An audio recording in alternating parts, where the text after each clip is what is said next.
किसी भी इलाके का मियार तालीम वहाँ की बुनियादी दरसगाहों का मरहून मन्नत होता है। इलाके की बुनियादी दरसगाहें जिस कदर मियारी होंगी वहाँ उतना ही महज़ब माशरा तश्कील पाएगा। मगर बदकिस्मती से ज़िला डोडा का इलाका पोस्ता बुनियादी सहूलियात की अदम तवज्जी का शिकार है। मगर यहाँ का गवर्नमेंट अपर प्राइमरी स्कूल पोस्ता न सिर्फ बुनियादी सहूलियात से महरूम है, स्कूल का कोई पुरसन हाल नहीं है। देखिए खास रिपोर्ट।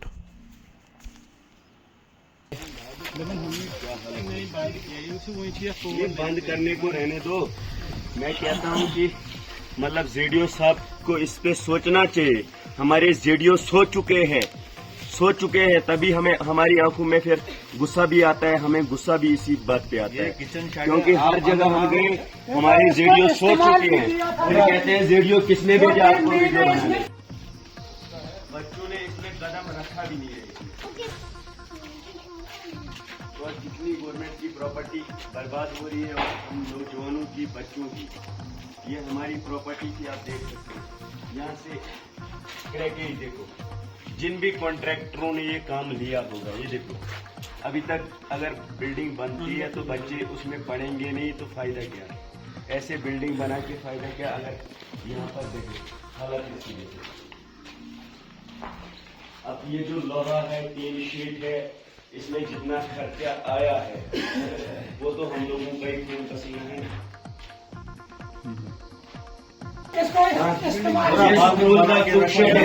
यहाँ पे देखो कुक शेड में क्या हुआ। ये अगर कुक शेड था ऊपर भी टीन लगाया था, पैसा लगा है, आवाम का पैसा लगा है। मैं चाहता हूँ कि जेडीओ जल्द अज जल्द इस पे कार्रवाई करे।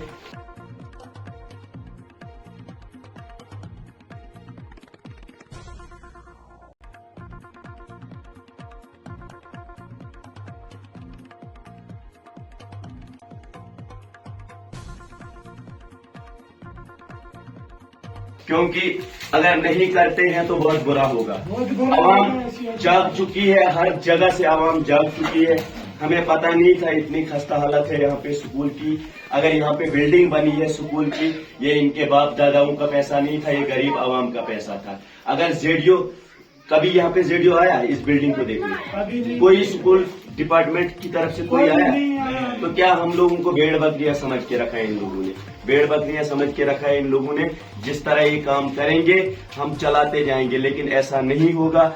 जिस कॉन्ट्रैक्टर ने भी ये काम किया होगा सबसे पहले, अगर 2009 में किया है, 10 साल के बाद अगर ये खस्ता हालत हमारे स्कूल की होती है, बच्चे भी अभी तक इसमें किसी ने यहाँ पे पढ़ा नहीं है। आपको पता है इंटर हुए नहीं है। 2009 में बनाया है और 2015 में रिपेयरिंग की है। हम चाहते हैं कि जेडीओ इन स्कूलों पे एक्शन उठाए, वरना आवाम के साथ खिलवाड़ ना करे। क्योंकि आवाम जाग चुकी है, फिर बहुत बुरा होगा। क्योंकि बाद में ना बोले जेडीओ साहब कि यहाँ से आवाजें उठ रही हैं। हम सच्चाई पे आवाज उठा रहे हैं, इस चीज को हम बर्दाश्त नहीं कर सकते। ये मतलब ये कॉन्ट्रैक्टरों का काम है, ये कॉन्ट्रैक्टरों का काम है। अगर ये 10 में बना है स्कूल 2009 में, लेकिन अगर बच्चों ने इसमें कदम भी नहीं रखा है अभी, ऐसे क्रैकेज आएंगे तो हमारे बच्चों के ऊपर क्या खतरा नहीं है। कभी भी कुछ हो सकता है इन स्कूलों में, कभी भी। इसी तरह हर बिल्डिंग है इस एरिया में, इस इलाके में, देख सकते हैं। मतलब ये क्या हालत है। लेकिन हम चाहते हैं डीसी साहब आज बहुत ईमानदार हैं।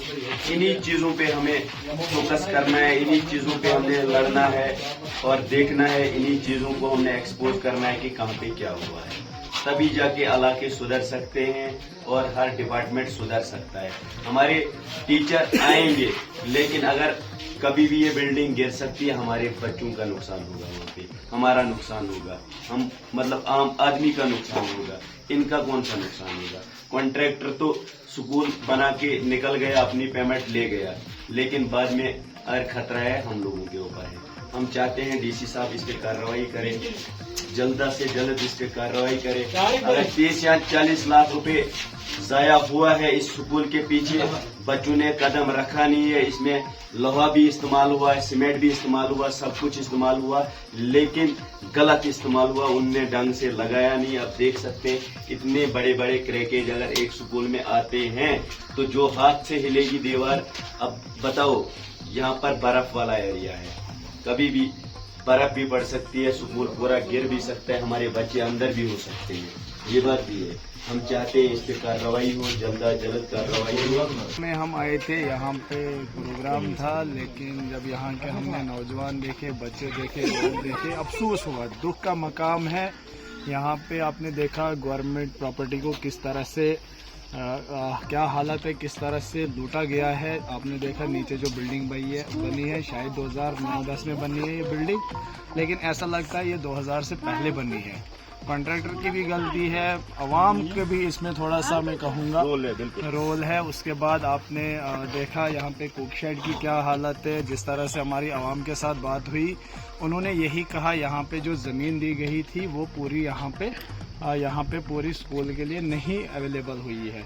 जब ज़मीन दी गई थी तब यहाँ पे रेजोल्यूशन बनाए गए थे, लेकिन जो अवाम का कहना है कि आज की डेट में वो लोग इस पे तनाज़ा उठा रहे हैं, इस पे ममानत कर रहे हैं। लेकिन जब हमने यहाँ के एक्स सरपंच से अभी टेलीफोनिकली कॉल की, बात की, उनका यही कहना था, सुनने में आया कि उनकी ज़मीन है जो नीचे बिल्डिंग है, तो सुनने में आया, उन्होंने कहा कि देखिए हमारा इसमें कोई हाथ नहीं है, इसमें जो गवर्नमेंट है, जो ज़िला इंतज़ामिया है, जो एडमिनिस्ट्रेशन है, उन्होंने इसमें कोई ताउन नहीं किया, कोई रोल नहीं किया। ये बिल्डिंगें दफन पड़ी है। अगर यहाँ पे गवर्नमेंट पैसा इन्वेस्ट कर रही है तो स्कूलों की ये हालत क्यों है, क्यों ये खस्ता हालत है। उसके बाद मैं एक और बात आपको कहूँगा, दूसरा मसला जो यहाँ पे लोगों का है वो टीचर्स के रिलेटेड है कि यहाँ पे 6 से ज़ायद टीचर तैनात हैं, लेकिन सिर्फ 3 या 4 टीचर यहाँ पे ड्यूटी दे रहे हैं और दूसरे जो हजरात हैं उनको कहीं और डिस्पैच किया है। ये मैं समझता हूँ कि बहुत ज़्यादा गलत है यहाँ की आवाम के लिए, यहाँ की गरीब बच्चों के लिए। यहाँ जितने भी यहाँ बच्चे जो पढ़ते हैं, यहाँ पे सुनने में आया 50 से 60 से ज़ायद बच्चे यहाँ पे इस वक्त तालीम याफ्ता है, क्योंकि मिडिल स्कूल है, गालबन 8th तक स्कूल है। तो शर्म की बात है, अफसोस का मकाम है। फिर कहते हैं कि लोग यहाँ पे तनाज़े उठाते हैं। देखो भाई साहब, आप इस एरिया में देखें, यहाँ पे बच्चों के खेलने के लिए कोई जगह नहीं है, तो अब यहाँ पे बैठने के लिए जगह नहीं है। अगर कहीं बच्चे बाहर बैठें तो जब ब्रेक होती है कहाँ पे बैठेंगे। अफसोस का मकाम है, दुख का मकाम है। तो हमारी यही गुजारिश रहेगी एडमिनिस्ट्रेशन डोडा से, स्पेशली डीसी साहब डोडा से, एलजी इंतज़ामिया से, कि इस चीज़ों को देखा जाए, इस पे फ़ौरन कार्रवाई की जाए। अगर कोई यहाँ पे ज़मीन देता है, फिर उसके बाद अगर वो ऑब्जेक्शन करता है, मुझे लगता है उनके खिलाफ भी एक्शन होना चाहिए, चाहे कोई भी हो। ये नहीं कि चाहे मैं हूँ, आप हो, या कोई भी फ़र्द हो यहाँ का।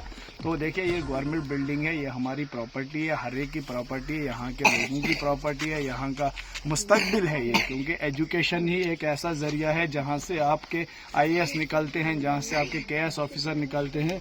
इसकी ज़िंदा मिसाल हमारे डिप्टी कमिश्नर डोडा हरविंदर सिंह जी है, किस तरह से उन्होंने अपनी बाइट में कहा था। तो मुझे लगता है डीसी साहब को खुद यहाँ पे विज़िट करना चाहिए। और आज जो हम देख रहे हैं कि हमारे MLA साहब यहाँ पे जो न्यूली जीत के आए हैं, कोशिश करेंगे हम उन तक भी ये आवाज़ पहुँचे और वो यहाँ पे आए, वो भी आए और यहाँ देखेंगे किस तरह से लोग मुश्किलात में हैं, तालीम से महरूम है यहाँ के बच्चे। तो क्यों नहीं इन चीज़ों पे ध्यान दिया गया।